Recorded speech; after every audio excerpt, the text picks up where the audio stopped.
the same three huge categories of what it is to be human.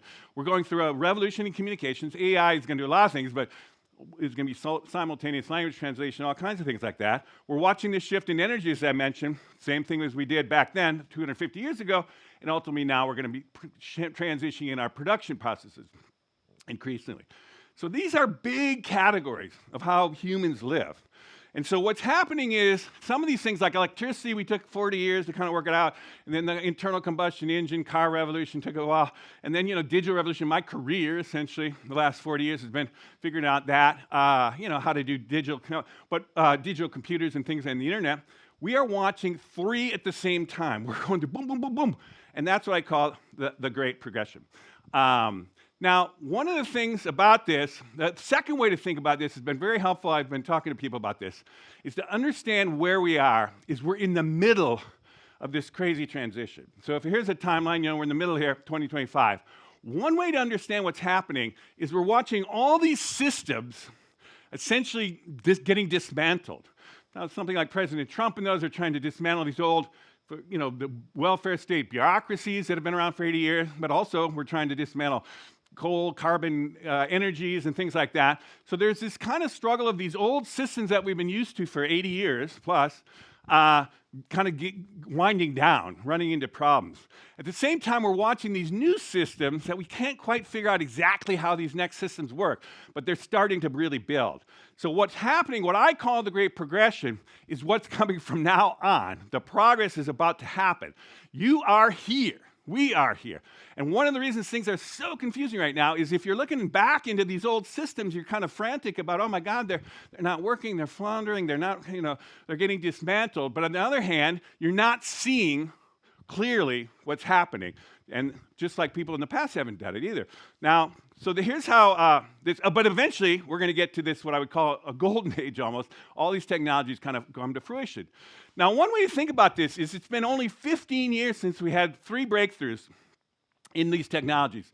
One is, for anyone who really understands AI, there was essentially a breakthrough 15 years ago in which we shifted the way to get to AI, which is instead of humans programming everything in from the top down, we essentially had powerful enough computers with enough data to have them teach themselves through what we call neural networks and large language models. That breakthrough came basically in 2012. The second thing we had a breakthrough in was essentially CRISPR, which is we figured out how to cheaply and easily edit the human genome or any genome. And in fact, that was the beginning of a lot of breakthroughs in the biotech space. And the third one was, it wasn't as much a huge breakthrough, but essentially we started to scale, particularly through Chinese manufacturing, solar. And so we saw these few things to take off. Boom, they're taking off. And so what's happening is, we've just seen the beginning of the takeoff. We're not seeing the end of the takeoff. And this is the next 25 years, is how we're going to build around these technologies. And it's really going to have some profound changes. Now, the way to think about this beyond technology is anytime you introduce a profound enough general purpose technology, they basically they start to affect the economy, things you can do with that. And then once the economy starts changing enough, it changes how the society works. And ultimately, if they're big enough, and I'll say these ones are big enough, they literally have civilization scale changes, meaning the systems are so different from the previous way we did stuff that you have to think about it almost as civilization scale change. Now, when you get to that level of changes, these changes, it's not just about the technology, it's about the society and the economy. And so the last time we came close to this if you go back to 1945, we had a similar situation. The old way we ran the economy, we had the Great Depression, it was not working.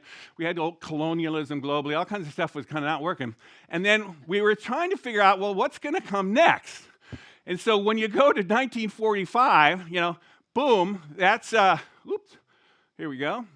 JFK, the GI generation, my dad, that crew, they were in the middle of that. They were trying to deal with the collapse of the last thing, but then they built the new thing. And that is what we think of as the great heyday of America, essentially, was 1945, 1970, 25 years of incredible boom, economic boom, all kinds of things that had on there. But here's the thing. Before that boom, we had ferocious political polarization. FDR was the first elected there, but essentially the Republican Party then was isolationist, was bordering on fascism. We had communists in the left wing, they were kind of going strong. I mean, there was a battle in the 30s around this stuff. We had transformative new technologies like nuclear fission, like, whoa, there's one. It's going to be a big deal. And ultimately, it had geopolitical implications. We had a world war on this. This is what happens when you move into these kind of situations. So to get to this thing, we had to get through that transition. So that's kind of the last way to think about it. And of course, once we got to this, we built all this crazy world that we're still running on today. Now, how do I know that's how it works? Now, when I left the Strip, I was recruited by Wired Magazine, which is the place to kind of think through the digital revolution. And I did a cover story there. I worked with the founders there, ran the magazine in the heyday, wrote a cover story, went into a book, went into multiple languages, and essentially was looking out the next 25 years from the mid-90s of what was happening. And the reason you can do this, and even with the Strip I was able to do this, is essentially this is what they call the technology adoption curves. Every successful technology has to go through these transitions, essentially, of adoption. Now, many people have maybe seen this, but the key thing that you got to be watching for is what they call the tipping points. So before the, and why is the tipping point so important? The thing before a tipping point is before the tipping point, the technology doesn't seem to work. Everyone thinks, these cell phones, this Nokia thing, doesn't have a screen, doesn't work. And then you get an iPhone and you go, oh my God, this is awesome. And then everybody does it. And it goes exponential growth. Now, this happens again and again with technologies. The second thing is the mindset of anybody in a society will hang on, in economy too, will hang on to the old way of doing something. And you get a new technology that says, this Uber thing's kind of interesting, but I don't know. And then there's enough people do that, Uber thing, they say, damn, this is good. And then the whole place goes, boom, it goes and moves like that, fast. And that's the taxi industry, you know? You don't want to be having a taxi. So the point is, these things move fast. Once they tip, they move fast. And we're in the, like I say, on the juncture of all this stuff happening right now. Now, the way you kind of think about this, from those, this is another way to think about this is in terms of the technology that we're familiar with, is there was a point, basically around the 2000s, where the old media world was kind of print world and that was dying. It's a new thing. What's this new media? We don't really know what it is. Essentially, I was there, as you were, and, we saw this thing take off. And what was it? Well, we had this goofy thing called the, personal computer. And then we had, the World Wide Web. That's interesting. And then ultimately there was a dot-com frenzy, which there always is, which is getting ahead of the game. But essentially, we got through that into what was 25 years of crazy expansion. So here is a logarithmic chart, which is, for those math characters, if this was a real chart, it'd be a skyscraper here, this was a doubling of computer power that we just projected. I said, hey, if this keeps happening, we're going to have unbelievably powerful computers, and it happened. And then you're going to say things, again, with pricing. You said, well, this is something that some of you in this might remember this. Back in 1988, it cost $700,000 for 1 gigabyte. But essentially, jumping off the skyscraper, it's now, it's down to a penny. And everybody's phone here is probably 200 gigabytes. We don't even think about gigs now. But this is what happens with technology. The prices go down unbelievably high. And so what happens is you see the hockey stick growth of the internet, basically going to, at that point, 60% of the planet. In 2020, it's now about 75. These companies, Apple was dead broke when that story of mine came out in Wired, and essentially became the first trillion-dollar company. There were no trillion-dollar companies. It's the first time it's ever happened. And not only that, by 2020, all the commanding heights of the global economy run by West Coast, San Francisco-based tech companies in Seattle, they all were $1 trillion. And of course, we're getting used to $1 trillion, right? And again, it's not just the tech world, but there's all kinds of metrics for this. But one example is when the long boom came out, the Dow Jones was at 5,000. And we were saying, it's possible this could get to 30,000. People thought we were insane. Well, by 2020, it was 30,000. So what happens is the whole economy kind of runs with this. So this is what I'm saying. So we've seen this thing happen. So what we've just been through, essentially, is this transformation. Oops, here we go. We have had to ramp up for 40 years the power of computer chips. And then we basically had to connect everything to the internet. And again, when I wrote that first thing here, what was the internet? We didn't even know what it was. Then we had to digitize all data and collect it. And then we had to go, for the last 15 years, move everything to the cloud so it's all connected. And then I would argue we needed these tech companies, $1 trillion, to put billions into AI. And only then could you get AI. But here's the point about this.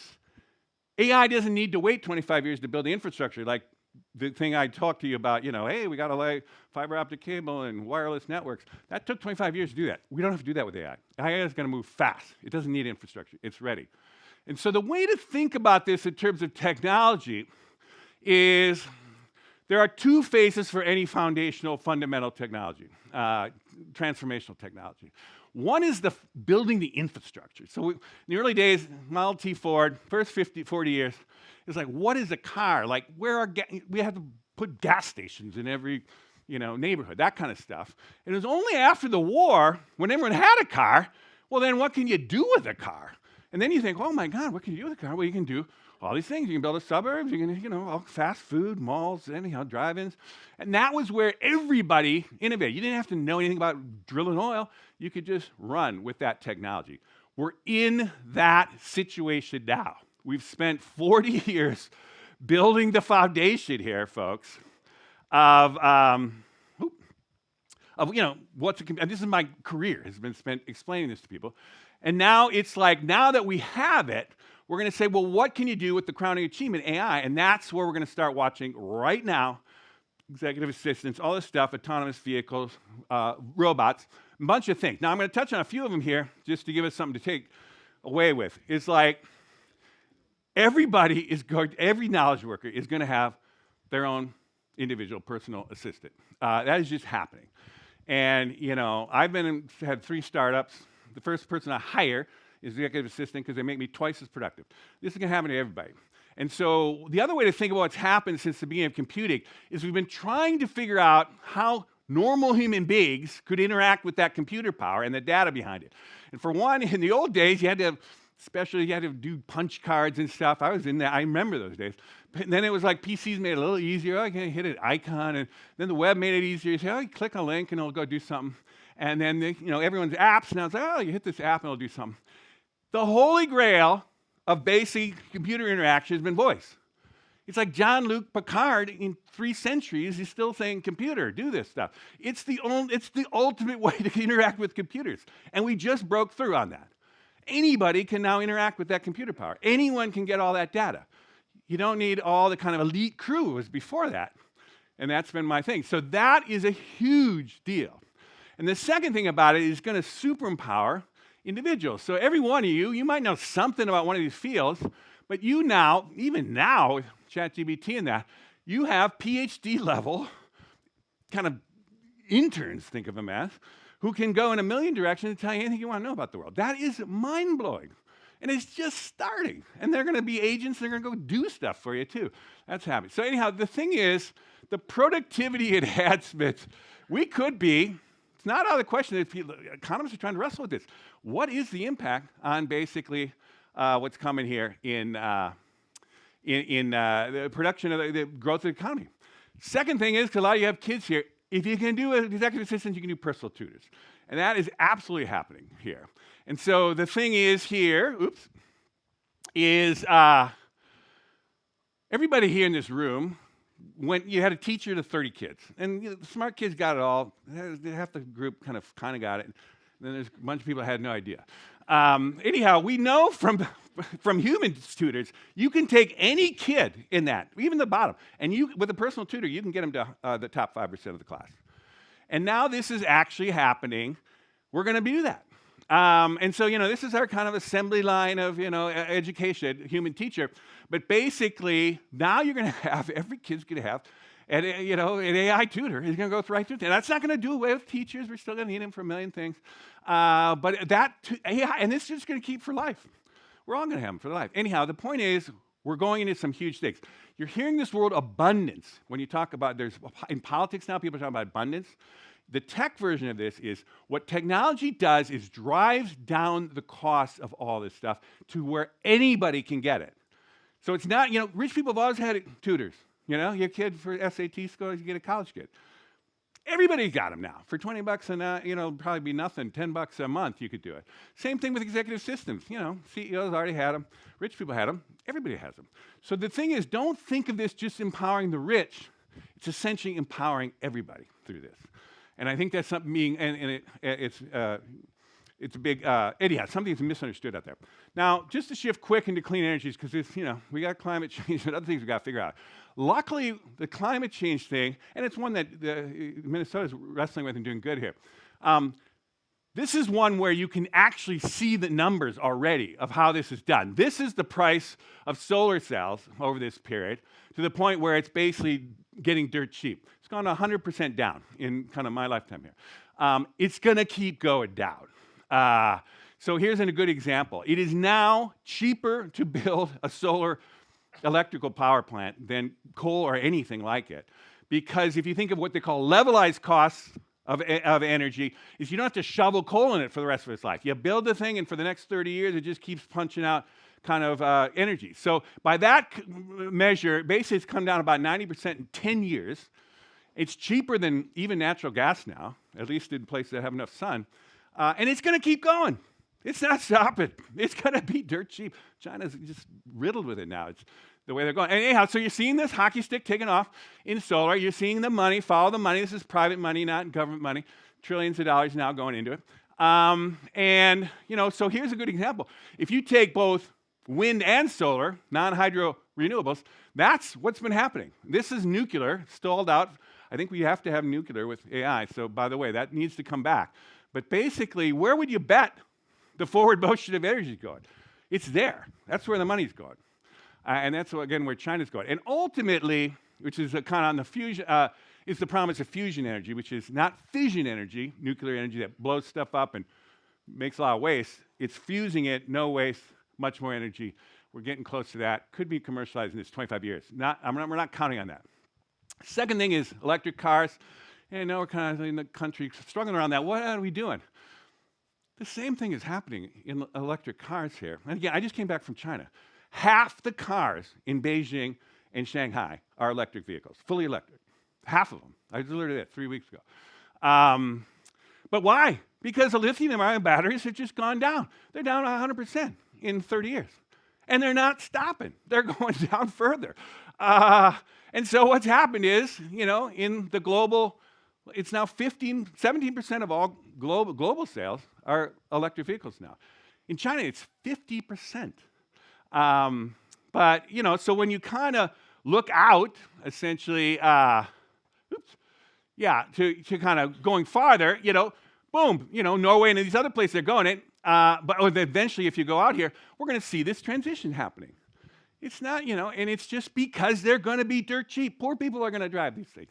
In fact, the only reason we're not getting killed by the Chinese right now, it's kind of like the 70s with the oil shocks. The Japanese figured, let's get smaller cars. Well, Detroit kind of hung on to the big things. You can get a kick-ass for $20,000, you can get like a Tesla-level car in China. The only reason we're putting tariffs up is because it would decimate our auto industry. But it's because we're not going with the technology. Now, anyhow, the point is, we got to wake up. And the final thing here I just want to say is bioengineering, because again, I think Minnesota with your medical devices, all kinds of stuff going on here. This is just another tech piece of this puzzle. Why is this taking off? Well, the same logarithmic chart, it took $3 billion in 15 years to crack the first human genome. By 2020, it was $1,000. It's about $100 now. And you can sequence anything. I mean, we're sequencing all kinds of stuff now. Again, it's twice as fast as we saw the costs come down with Moore's law and computer chips. So it's even faster for a bunch of reasons. But anyhow, the point is, and so we are now on the verge of what you call synthetic biology, humans design biology.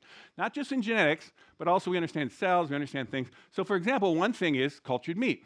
We know how to take a cell out of a cow or pig or whatever, you put it in a vat, you give it the same nutrients in kind of that, they get roaming around in the field chewing grass for, 3 years, and you can create meat. It's actually meat. It's synthetic meat. It's kind of cultured meat, they say, and it's getting to the point now where we're starting to see it come up. Now, why is that important?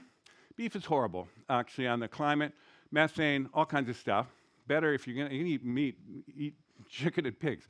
But basically, and so what you're watching now is, we'll still have a cut of good beef, in 2040, but McDonald's hamburgers are going to be cultured beef, So anyhow, this is an example of kind of, again, bioengineering is on the horizon here. Now, I'm going to how do we get from here to there? And I only got a couple minutes here, but here's what I want to say. America is essentially a seesaw in our politics that kind of goes from, as long as you get a 10% shift to 60-40, that's this say a more conservative era. You also get these eras which essentially go back the other way, and you say, okay, it shifts the other way. The key of all these junctures where we have a real reinvention or transformation is a 60-40 majority. We're at 50-50 now, roughly. And so if you go back, I mentioned the 1945 thing, but basically all of American history is essentially a pendulum swing off the revolution. Then there's a backlash of populism with Andrew Jackson. Then there was a whole civil war around, Lincoln. Then there was a whole progressive era to kind of rein in the Gilded Age. And then there was the FDR thing I mentioned coming off there. And then there was a Reagan revolution to revitalize the economy and all. And, we're in one of those. Now, this is not Trump, I would say. I mean, we could have that debate, I guess. Because Trump is a symptom of the transition. But something is going to come together, I would say. And why is that?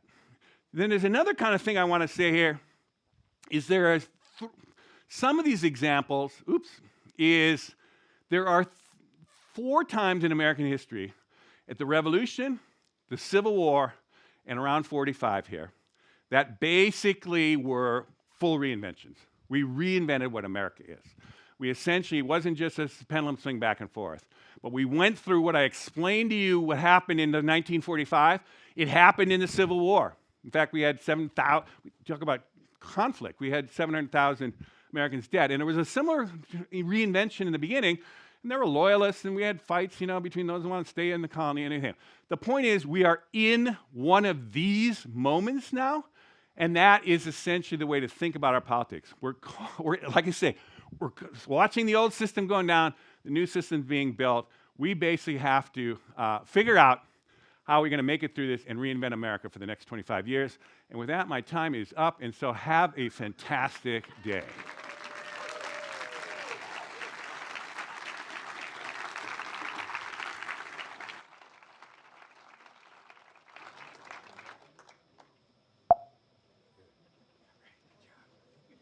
Please welcome Minnesota Star Tribune opinion editor and Vice President Phil Morris.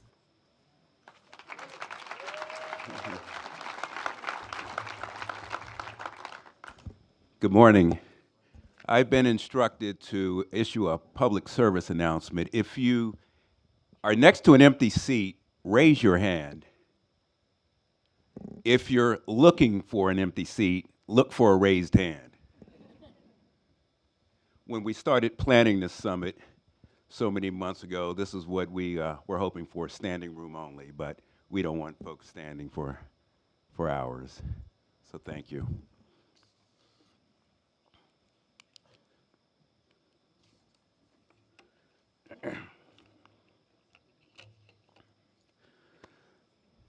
So good morning, friends. It's my pleasure to introduce a remarkable group of thinkers who over the next 60 minutes will share brisk, sharp insights into the ideas reshaping the Midwest. Each of these visionaries could thrive anywhere, yet they've chosen to be here with us. They've planted roots in this region, and in doing so, they've helped define it as a beacon of innovation, a crucible of civic purpose, and a proving ground for what American excellence looks like when it has both feet on the ground. What you will hear over the next hour will bolster the notion that the Midwest is more than the nation's heartland. Ours is a region of deep reservoirs of ingenuity, resources, and spirit. The speakers will make it clear that the Midwest's most powerful export is not what we make and produce, but how we think. Here's the lineup. Prepare to be amazed. You'll hear from Danielle Russell, Managing Director at Google in data, measurement, and analytics based in Detroit. For more than 25 years, Danielle has advised Fortune 500 companies on how to use data not merely as a metric, but as a trust-building tool. She'll speak on what Midwestern businesses must know about data privacy and digital transformation, and why technology alone doesn't drive progress.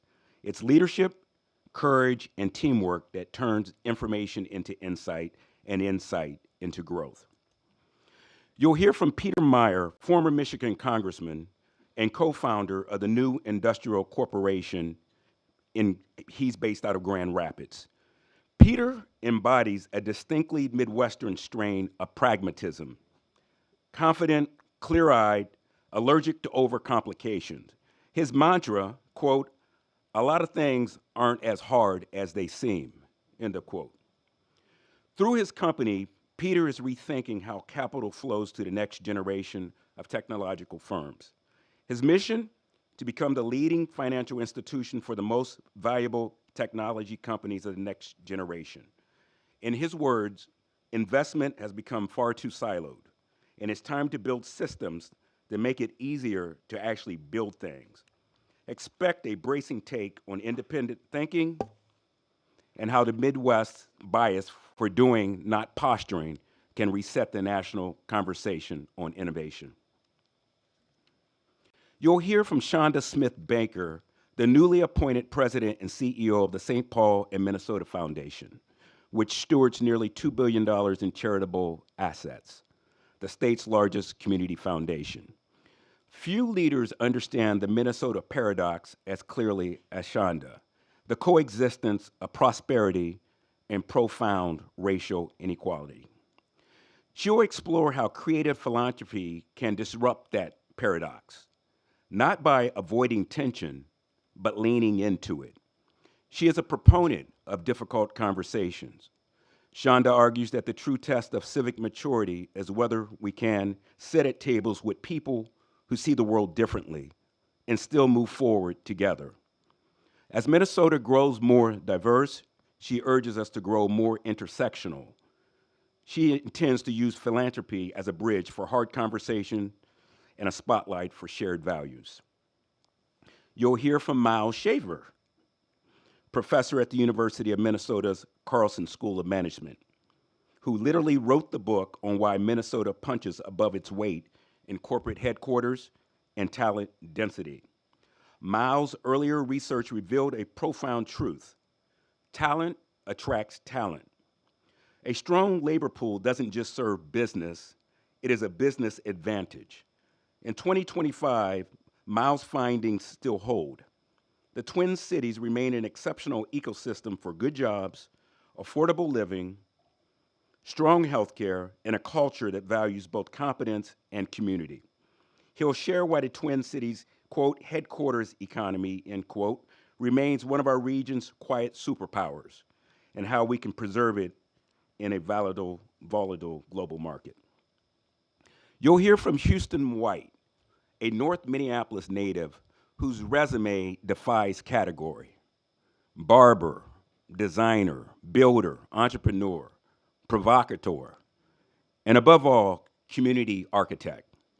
Houston builds what he believes in, thriving Black enterprise and shared prosperity. He'll speak to the power of doing, of bridging divides through creativity and collaboration. Houston sets down with a potential business partner. When Houston sets down with a potential business partner, he's likely to ask a blunt question. What's in it for you? It's disarming, direct, and in his hands, a masterclass in authenticity. Because true partnership, he reminds us, only works when every side is honest about what is at stake. You'll hear from Dr. Susan Brower, Minnesota State demographer and director of the Minnesota State Demographic Center. Susan will illuminate how demographic shifts are quietly but profoundly reshaping Minnesota's economy, workforce, education, healthcare, and rural life. She'll show us how slowing growth doesn't mean shrinking possibilities if we plan wisely. Her work helps policymakers and civic leaders anticipate change rather than react to it. Across the presentation of speakers, listen for the through line of Midwestern grit and imagination, whether the subject is demographics or data, philanthropy, talent, entrepreneurship, or capital. Each of them is explaining what it means to lead from the center of the map. Their collaborative and collective message is subtle but unmistakable. The Midwest isn't waiting to be discovered, it's already defining the next era of American renewal. Now, if you will, friends, please join me in welcoming Dr. Susan Brower to the Walker Arts Center stage.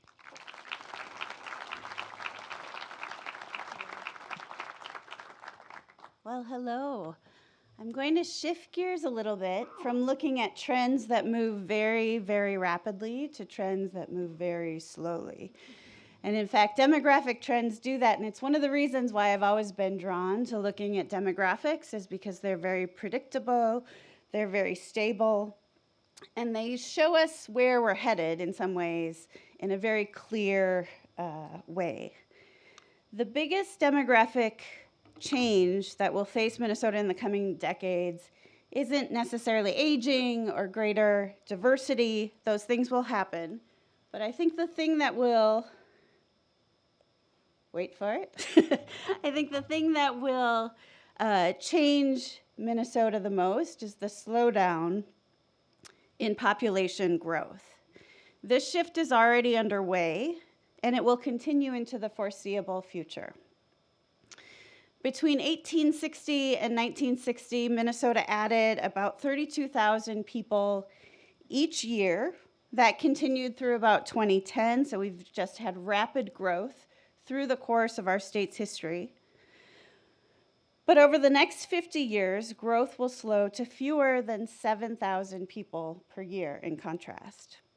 Minnesota isn't alone. Slower growth is predicted across the US and even worldwide. And a few US states have already begun to lose population. So why is that happening right now?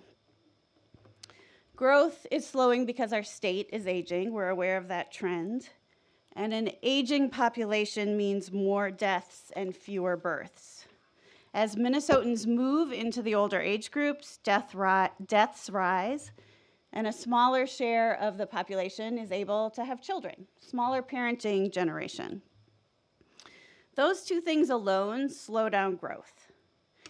In this chart, in 1959, even before the baby boom, when the population was young, natural change, or the number of births that were in the state compared to the number of deaths, added 59,000 people to the state.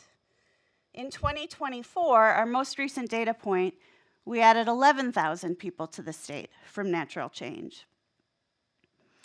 Natural change isn't slowing just in Minnesota, it's also slowing across the US as the nation ages.